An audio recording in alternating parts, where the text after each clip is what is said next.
Let me start by asking this. When you speak, do people really listen to you? Or do your words get lost in the noise around you? Every day, millions of people speak, but only a few truly connect. So, what will put you among those few who make an impact?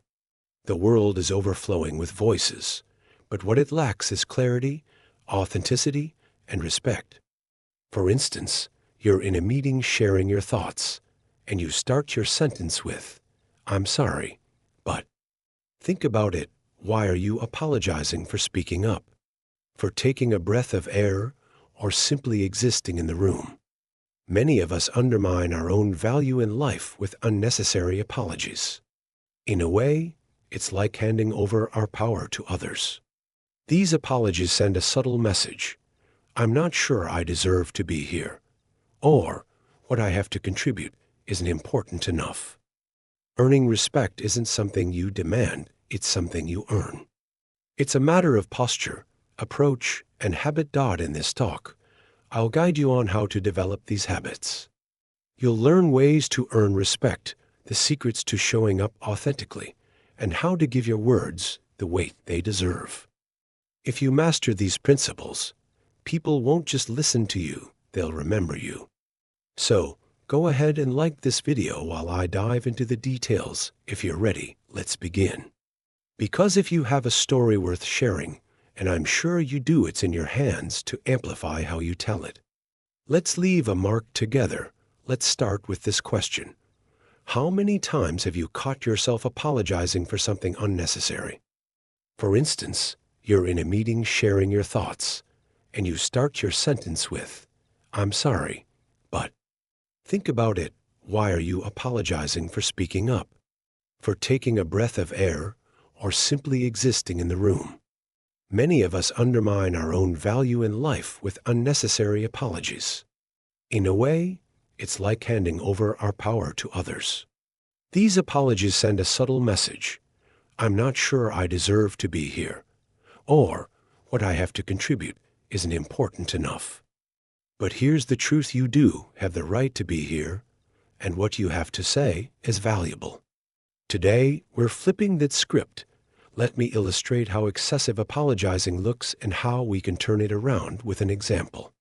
Imagine you're meeting a friend, and you're running late. Instead of saying, "I'm sorry I'm late," imagine saying, "Thank you for waiting for me." Earning respect isn't something you demand, it's something you earn. It's a matter of posture, approach, and habit. In this talk, I'll guide you on how to develop these habits. You'll learn ways to earn respect, the secrets to showing up authentically, and how to give your words the weight they deserve.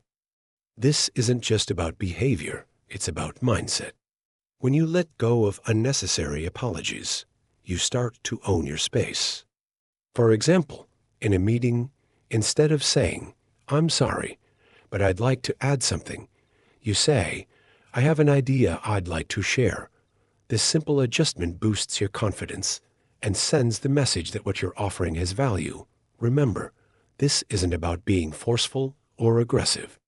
It's about expressing your presence with kindness, but also with conviction. It's about learning to value yourself without diminishing your empathy. Because when you show that you're valuable without needing to apologize, people believe it. And here's a secret. When you start doing this, you'll not only see others showing you more respect, but you'll also find yourself respecting yourself more. This is the point where respect begins to be earned. Now that we've moved past unnecessary apologies, it's time to focus on the next critical step, the art of choosing our words carefully. Just like apologizing needlessly can diminish our power, using the right words can amplify our strength and influence. Think about it, words aren't just tools for communication. They're a reflection of who we are and what we stand for. As we discussed earlier, unnecessary apologies can weaken our message. Similarly, careless use of words can blur what we're trying to convey. With our words, we can either build bridges or erect walls. So, which one will you choose? Let's begin with a simple example. Imagine you're offering a suggestion to a friend, and you say, "This is just an idea, but maybe you could consider." This approach weakens your suggestion, making it seem unimportant. Instead, try saying, "I think trying this could be a great idea," the same message, but with a completely different impact. The first sentence shows hesitation, while the second conveys confidence. When selecting your words, use this simple yet effective guide. Is it true? Is it kind? Is it necessary? These questions are not just filters for addressing others, they're also powerful tools for self-talk. Because words don't just influence others. They shape our mindset and self-respect too. Here's another scenario. Let's say you're giving a presentation or sharing an idea. If you preface your sentences with, "I'm not sure, but maybe this could work," you unintentionally undermine your point. Instead say, "Based on my research, here's what I found. This small adjustment makes your words and your presence more authoritative." And don't forget the magical effect of combining the right words with the right tone. Exactly. That's why listening is one of the most powerful skills anyone can develop. But let's be clear, listening isn't just about staying silent. It's about giving others the same feeling of being heard and valued that you yourself desire. And it all starts with a few key principles. Instead of filling every pause with chatter, learn to embrace silences and speak with intention. People value sentences with weight over filler words. So next time you're about to speak, ask yourself, does this word, does this sentence truly make a difference? The care and thoughtfulness you put into your words reveal who you are and how much you value others.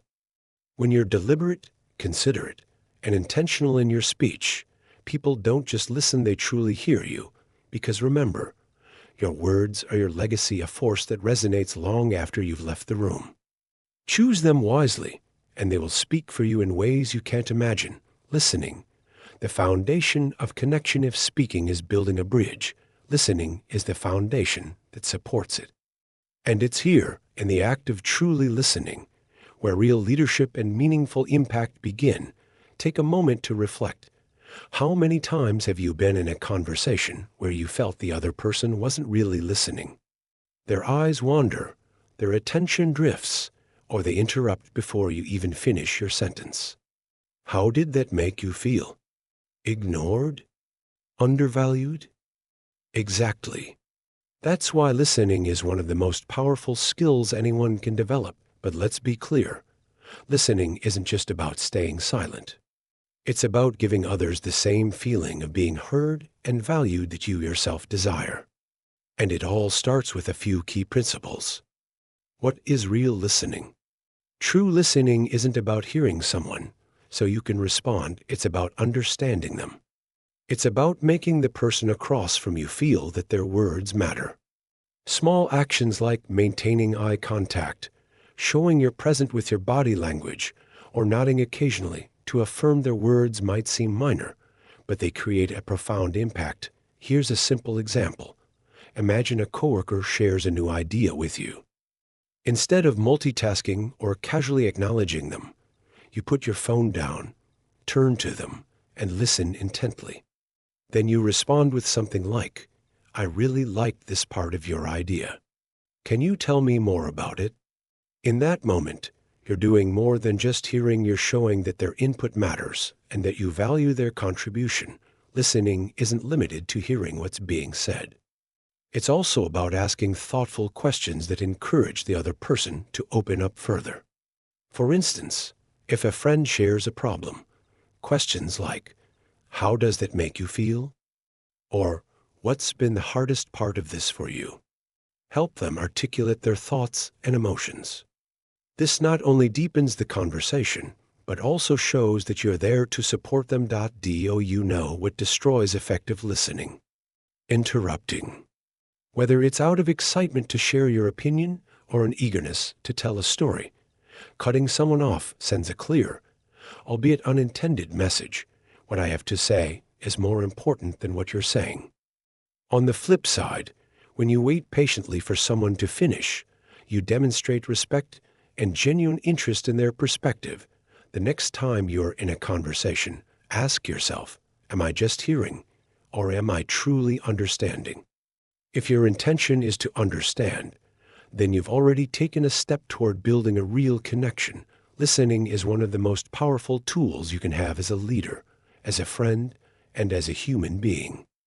It's the foundation of trust, respect, and genuine connection. And the beauty of it? It doesn't require you to speak more, but to simply be present. When you listen with intention, you don't just hear words. You build bridges, create bonds, and leave lasting impressions. Now, let's talk about what to do when it's your turn to speak. Words are one of the most powerful tools you possess. Or, what's been the hardest part of this for you? Help them articulate their thoughts and emotions. This not only deepens the conversation, but also shows that you're there to support them. Do you know what destroys effective listening? Interrupting. Whether it's out of excitement to share your opinion or an eagerness to tell a story, cutting someone off sends a clear, albeit unintended message. What I have to say is more important than what you're saying. Take this example. During a work meeting, someone proposes a new idea. You disagree, and your first instinct is to say, that won't work. Sure, it might be true, but is it kind or constructive? Consider an alternative. I have some concerns about this idea, but I think we can explore ways to improve it.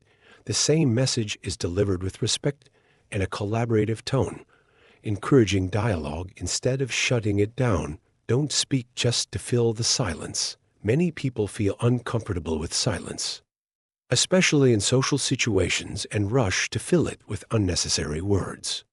But silence isn't your enemy.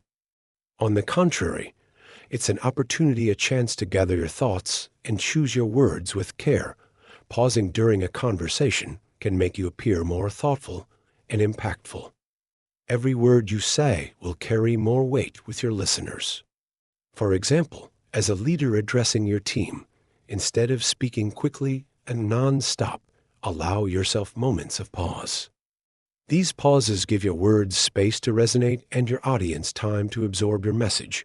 Your tone shapes your message. No matter how powerful your words are, if delivered in the wrong tone, they lose their impact. Think about your intent. Are you trying to inspire? Resolve a conflict? Deliver constructive feedback? Your tone should align with and amplify that intent. For example, a calm and empathetic tone can soften the blow of criticism, making it easier for the recipient to process and act on it. Conversely, a confident and enthusiastic tone can make your words more persuasive and motivating. Words echo beyond the moment. Remember, the things you say have a lasting effect. Long after you've left the room, people will remember your words, and those words will shape how they perceive you. So, aim to build trust, respect, and empathy with what you say. On the contrary, it's an opportunity, a chance to gather your thoughts and choose your words with care. Pausing during a conversation can make you appear more thoughtful and impactful. Every word you say will carry more weight with your listeners.